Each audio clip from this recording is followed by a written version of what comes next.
మార్కండేయుని కథ.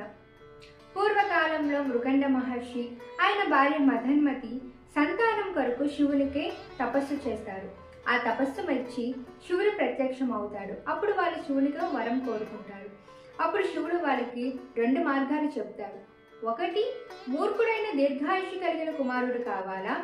2, జ్ఞానంతో 16 సంవత్సరాలు మాత్రమే ఆయుష్ ఉన్న కుమారుడు కావాలని. దానికి మృగండ మహర్షి ఒక్క క్షణం కూడా ఆలోచించకుండా నాకు భక్తి జ్ఞానంతో 16 సంవత్సరాలు ఆయుష్కున్న కుమారుడు కావాలి అంటాడు.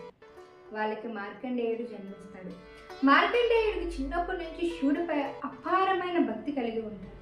రోజు శివనామ స్మరణ, లింగాభిషేకం, ఓంకారం జపం చేస్తూ ఉంటాడు. శివుడే లోకం, శివుడే ప్రపంచం, శివుడే అన్ని. 16 సంవత్సరాలు రానే వచ్చాయి. తల్లిదండ్రులు మౌనంతో ఏడుస్తారు. అప్పుడు మార్కండేయుడు వాళ్ళ దగ్గరికి వెళ్ళి అడుగుతారు, అమ్మా నాన్న ఏమైంది, ఎందుకు ఏడుస్తున్నారని. వాళ్ళ తల్లిదండ్రులు జరిగిన విషయం అంతా చెప్తారు.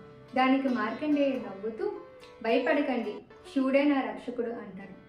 నిర్దేశిత సమయం రానే వచ్చింది. యమధర్మరాజు ప్రత్యక్షం అవుతాడు. భూమి కంపిస్తుంది, ఆకాశమంతా చీకటి అవుతుంది. కానీ మార్కండేయుడు మాత్రం భయపడకుండా ఆయన శివలింగనానికి ఆలింగనం చేసుకుంటూ శివ జపం చేస్తూ ఉంటాడు. అప్పుడు యమధర్మరాజు తన పాశాన్ని విసురుతాడు. అప్పుడు ఆ పాశం మార్కండేయుడికి తాకకుండా శివలింగానికి తాగుతుంది. దాంతో శివుడికి చాలా కోపం వచ్చి అత్యంత భయంకరమైన కాలభైరవుడుగా ప్రత్యక్షమవుతాడు. ఆ కోపంతో ఆయన తన త్రిశూలాన్ని యమధర్మరాజుపై ప్రయోగించి సంహరిస్తాడు.